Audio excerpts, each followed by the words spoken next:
Hello and welcome to On Point. I'm Tolentino. Artists are helping reclaim the image of Pacoima one mural at a time. The murals represent the community and improve the city. There are more than 50 murals in a 3-mile radius surrounding Pacoima City Hall in the northeastern San Fernando Valley. Through these murals, artists are revitalizing the community and creating cultural landmarks in Los Angeles. The Los Angeles Mural Mile organization is a movement started in 2012 by independent artists who were driven to improve the aesthetics of area communities. Pacoima is one such community, and it is blossoming with murals, some featuring community figures like Richie Valens. Others feature colorful abstract designs. Their success has led to international recognition and the reimagining of an area formerly unrecognized in the art world. These muralists are helping transform walls into art and transforming a community in the process. On Point Cynthia Marin has more on the story. Thank you, Flor. I want to thank our guests for being here today. We have Sandra Ramirez, Cultural Arts Director from Pacoima Beautiful. We have mural artist Desi Sanchez and artist Levi Ponce. So before we get started today, guys, with our talk about the murals in Pacoima, I want to start with the question. What do you guys hear from people when you mention Pacoima? Is it good? Is it bad? So we'll start with Sandra, and then we'll make our way to Desi, and then Levi. Well, thank you for having me. I think that question depends on who's asking. I think a lot of times when you say, like, oh, I'm from Pacoima, you get a lot of questions like, oh, yeah, what's up with Pacoima? Like, I've heard things about Pacoima. And usually they're referring to, like, the stigma of Pacoima that we're still, you know, unfortunately having to fight against. If you are talking to somebody that's maybe, like, a local and you say, I'm from Pacoima, it's usually kind of like a sense of pride now. Like, oh, yeah, you know, like, where in Pacoima? Because they're usually very familiar. So I think that question would just depend on who exactly is asking. Yeah. Desi? I actually get, like, it's either one or the other, which is funny to me because it's either Pacoima, like, oh, I don't even drive on that side of the city, and I'm just like, oh, my heart. And then sometimes, like, a lot of people who are getting familiar with the whole art scene are starting to recognize what the new direction that Pacoima is, like, being built into, which is awesome. And the people that do know that, they know that, oh, like, Pacoima is, like, the new art area. I went down there, I saw a bunch of, like, things going on. So it's either one or the other, but either way, like, the community members, the people that live there, nevertheless, we love it. We love our city. Levi? Yeah, I think there's always been a point of pride there for people from Pacoima, just because being the underdog, I feel really, you know, makes you feel like you're fighting the fight, right? Everybody's in the same struggle, so there's that common pride across everybody. And yeah, I agree, it's usually one or the other, and the third would be, where's Pacoima? So yeah, I agree with these ladies. Okay, great. So the following question is for our two artists. When and how were you introduced to painting? So we can start with Desi, and then we'll go with Levi. I actually just started painting in 2014, so I always was interested in art. I would always draw, but it wasn't until 2014 I was asked to paint something, and I was like, no, I can't paint. I don't know how to paint. And then eventually I just did it, and I was like, whoa, you monsters, yes. And ever since then, it just took off, and I've been developing it and letting it grow within me, and it's just been blossoming ever since. So now I'm booming. So I'm excited. Good. Levi? I come from a family of painters. My dad paints. So ever since I can remember, every picture of me being a child, there was always paint around. So I don't know, since I was in diapers, I've always had art supplies around me. And what inspired both of you, to paint murals, specifically in Pacoima? So we can start with... For me, what I love, is my favorite thing, painting definitely on the public street of Pacoima, is just being able to interact with the people passing by. That's the best part. Sometimes I try to paint slower, so I have to be out there for more days or make my time longer, because once my painting's over, like, that's it. My interaction with the community is like done and that piece is up, but I love the people, they love it. They love like seeing someone paint. They're just like, all right, like another painting, like yeah, it's coming out good. And then they're always like, sometimes people will just go and they'll just hang out there and just sit there and watch. And the interaction with the people on the street, that's my favorite part. I love it. Like, that's probably like the only reason I would do it, just like to be able to connect with everybody that's around. Great. How about you, Levi? You said why in Pacoima specifically? Yeah. I started painting in Pacoima because I wanted to bring a point of pride to the neighborhood. I grew up there and I grew up defending it. I went to school in Reseda. I came here to Cal State Northridge. And I found that, you know, I was always fighting the, oh, you're from Pacoima, or the, oof, that place, you know, like, or where is that? And I don't know. I wanted to paint murals, and there was no doubt in my mind that I wanted to bring it to Pacoima with the idea of changing the face of the neighborhood. I don't know. A lot of people always painted murals. There's been murals in Pacoima. There's always been painters. But I was the one who came about and called it a revolution. It was the idea of changing not just a wall, but changing the neighborhood. There's a Daily News article back in like June 2012 or 13 that said that, you know, a new wave of graffiti, and, you know, I used the word revolution. Like, this isn't just a painting, this is an arts revolution. And since then, I've been working to do that, to bring that point of pride to Pacoima, because I'm not a politician, I'm a painter. You know, these are my tools, this is my sword and shield. It's a brush and a bucket. So I'm using what I have to make a difference. Great. So the following question is for Sandra. So Sandra, we know that Pacoima Beautiful contributes to the aesthetic of Pacoima. Can you explain to us what Pacoima Beautiful is, and what is your goal in the beautification of the city? Sure. So Pacoima Beautiful is an environmental nonprofit.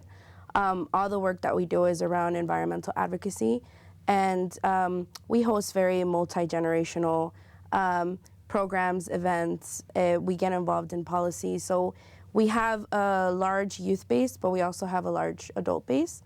So we have a staff of 9. Everybody just kind of has their own program they're working on.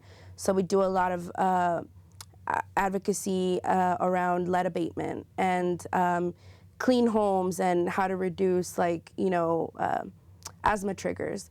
And, you know, Pacoima unfortunately has one of the highest asthma rates in the nation. So I think we're an environmental justice organization of its own in the community. And so with that, we also do a lot of work around just access to public spaces and green spaces.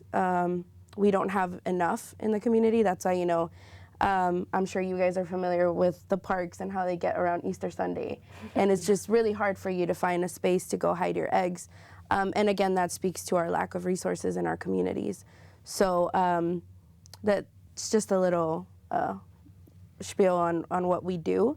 And I think I can go on forever, just talk about what, you know, what we continue to do. But I know Pacoima Beautiful does do, like, you know, mini murals on the utility boxes around the city. Can you maybe explain to us a little bit about that? Yeah, so we've been involved in different beautification projects in the community, and we've tapped into the arts around that. So in the past, we've worked with, you know, local artists. We've worked with Levi in the past, some projects. We've worked with Christy, with Manny as well, Manny Velasquez, and we've sort of taken on a couple of projects like beautifying utility boxes.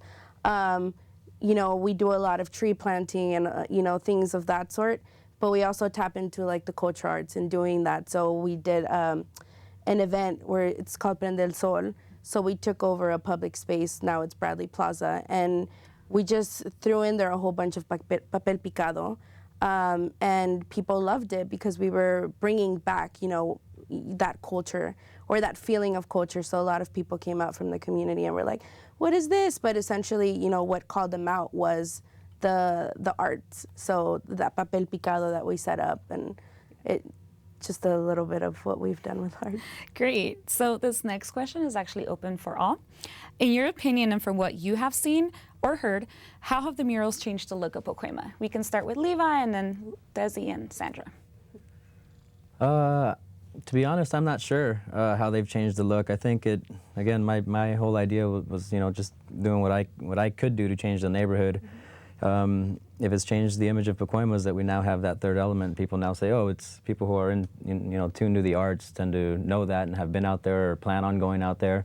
So I think as far as changing the face of Pacoima, it's definitely, I don't know, creating that point of pride, right? And it's creating something to talk about that isn't all of the negativity that's usually on mainstream media.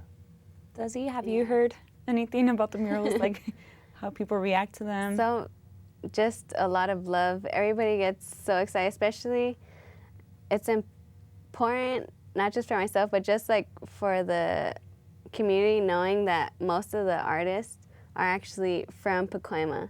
So it's something to give back, you know, to the community, but like when you're giving back to your own, like it starts when you want, trying to find the words, when you just want like growth, you need to start from inside, you know, instead of bringing in different things, starting from the inside, and then the artists from us being from Pacoima and producing it in Pacoima, like the citizens, they just feel that much more pride and excitement and just love seeing everything, and that the word's getting out and people are definitely starting to come more to see the art than for what it used to be known for back then. And Sandra? Yeah, I would snowball off of what they both said. I think, you know, Pacoima has a very, you know, rich history in culture, in cuisine, and all of that. But I think now, you know, as Levi said, this like revolution and this growing momentum of the arts has definitely brought along a lot of attention. And I think even within the local artists in the community, a lot of people are feeling empowered to want to do the same thing. We often get people come into our offices saying, where's Levi? Does Levi have an office here?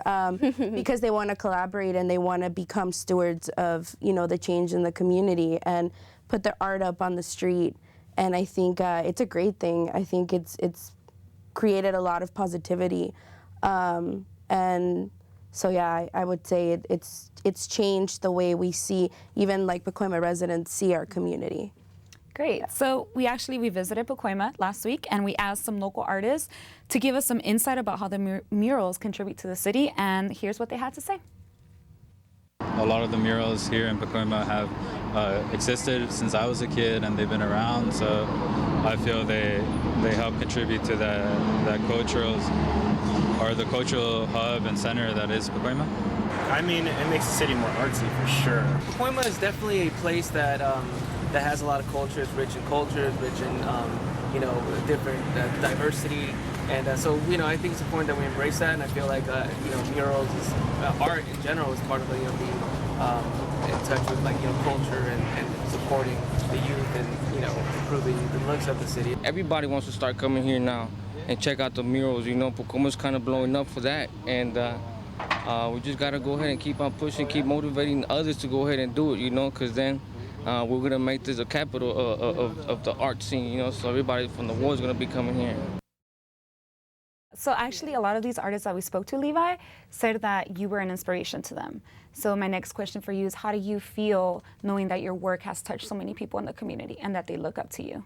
That we got to keep going. Juan, the last person to speak there, is like a little brother to me, and I'm so proud of watching him speak. We got to keep going. I think the murals are the driving force right now in changing in attitudes. I think the murals in itself, the murals are cool, but what they're really doing is they're changing attitudes. Somebody said that people felt empowered. Like, I always try and tell people at the mural site, like, you don't have to be a painter to make change in your neighborhood. You can do it with a broom, you can do it with your hands, you can do it with your car. Whatever you have, bring it to the table. I mean, even if you just have your hands, put them on the table, right? Everybody needs a helping hand. Everybody needs volunteers. I know I do. I know Pacoima Beautiful is always looking for volunteers.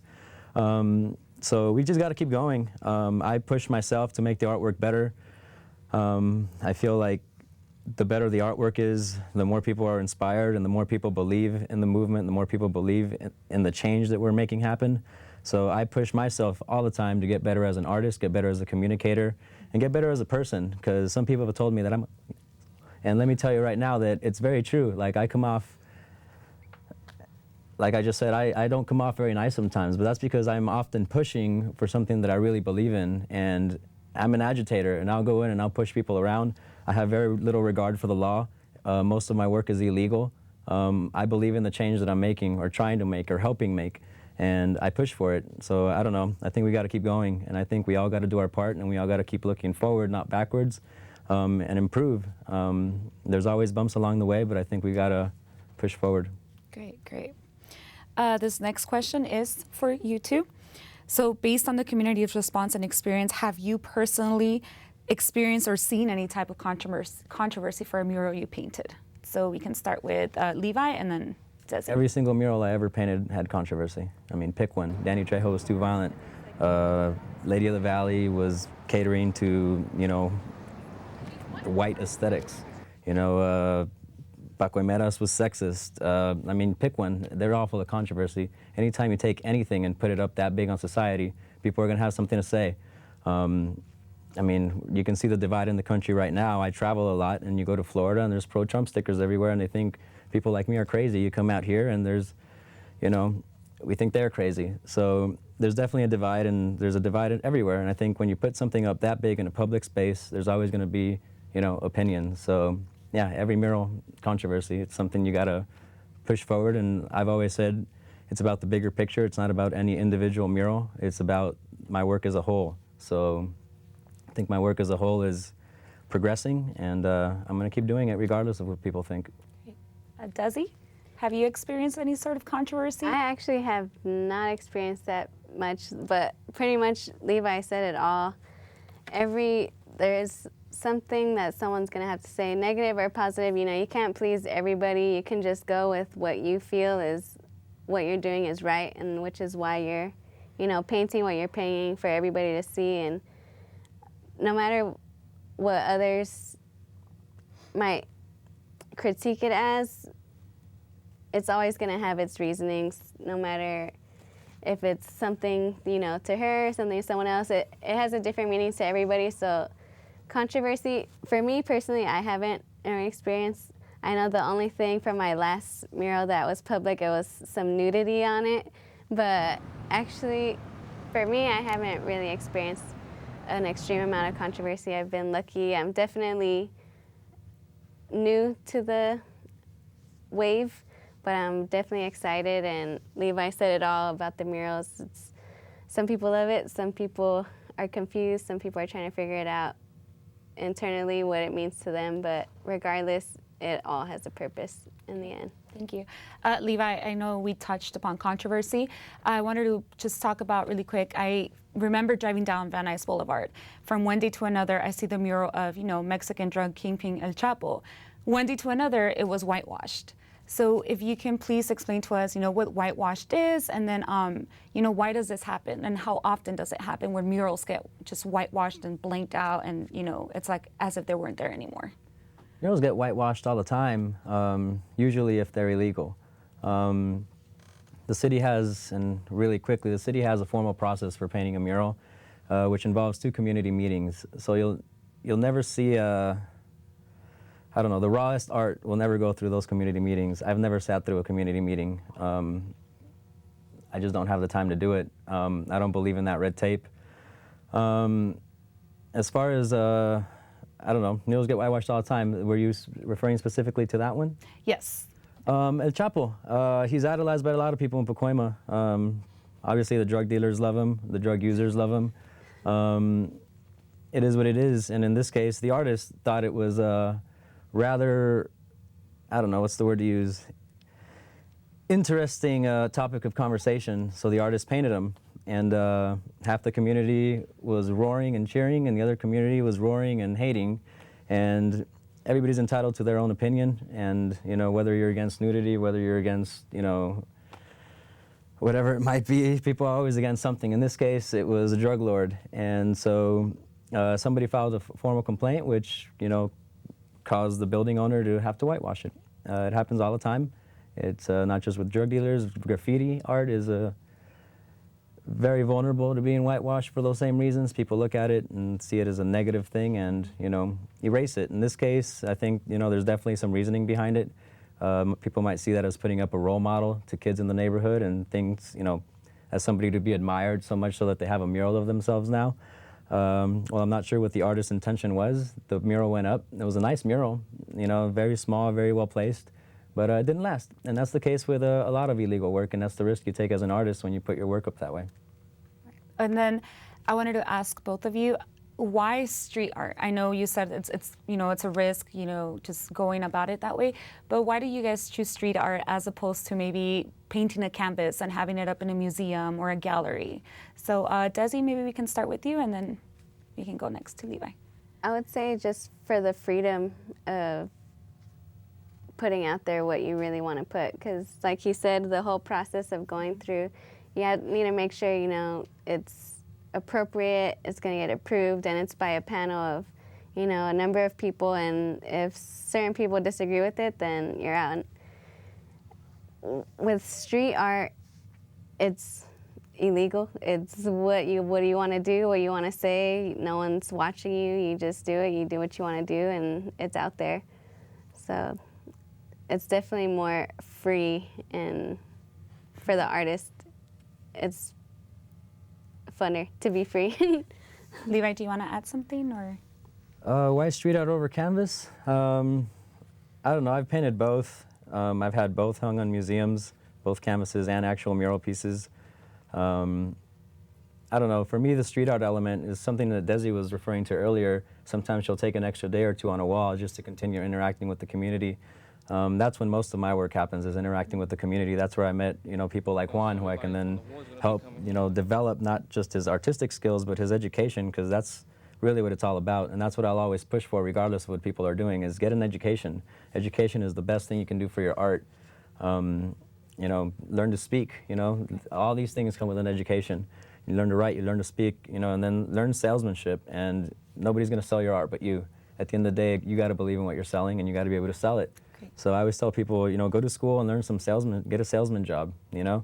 It's the best thing you can do for your career. And part of that is, or that is a part of my message when I paint, right? Trying to create social change. It's like, hey, you're not a painter, that's fine, but get an education, change the community in the way that you would want to do it, whether it's through film, whether it's through community organizing, whether it's through your artwork, whatever it might be. Get an education and learn to use the tools that you have, or the tools that you were given, to make a difference.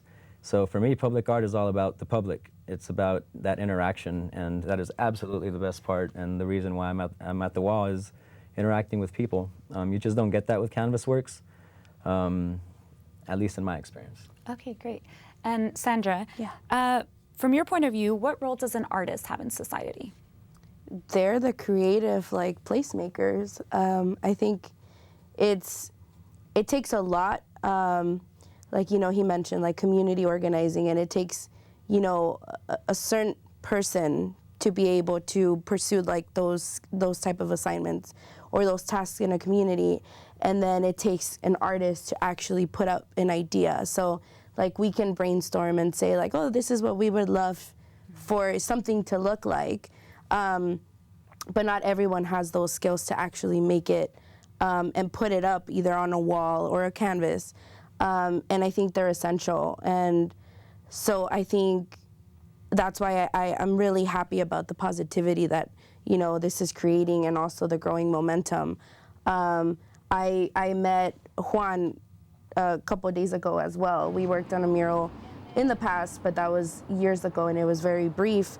And just hearing him be really excited about what's happening in Pacoima, and him wanting to get his hands, he was like, I want to get my hands dirty. That's awesome. That's awesome that it comes from someone that's from that community, and it's like they want to revitalize it, you know, and it's taking it into their own hands to do that. Great. So that's awesome. Great. So for our last question, very briefly, Levi, Desi, what are some new projects that are coming up, if any?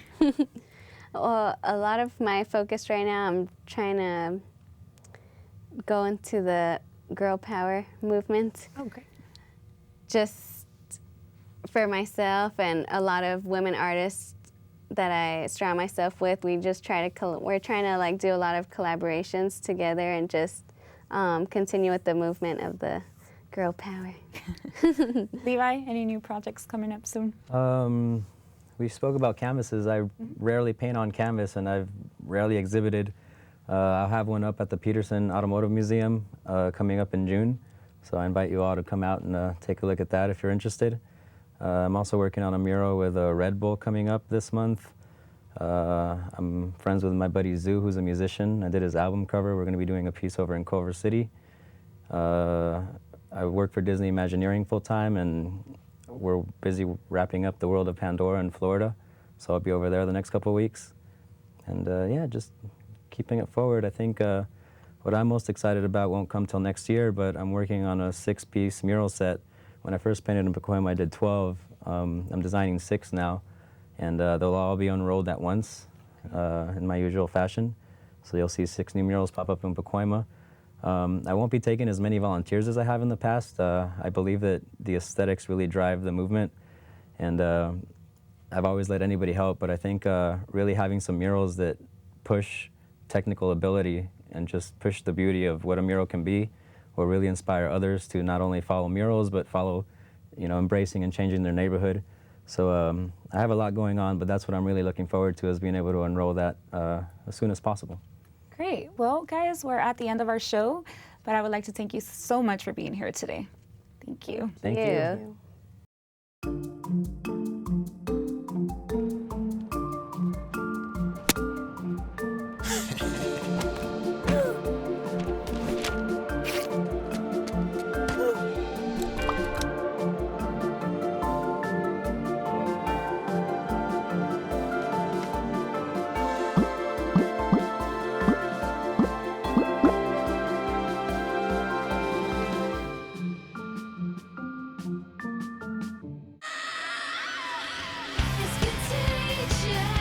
You love their music. Why would you steal it? When you illegally download your favorite band's music, they might just disappear. Downloading music without paying for it is just not cool.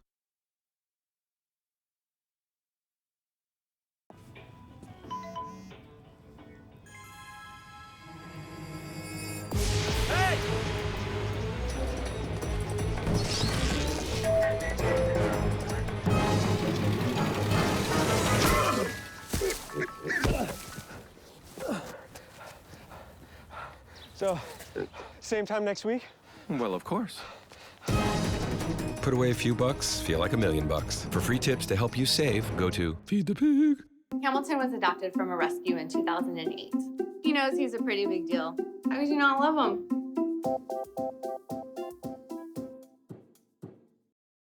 Thank you for watching On Point. You can follow us on social media at CSUN On Point. You can hear us on KCSN 88.5 FM on Sunday mornings at 5:30. You can watch us on Santa Clarita Valley Television on Sundays at 11 and at 5. And on LA 36 on Saturday afternoons at 3. For all of us here at On Point, I'm Flor Tolentino.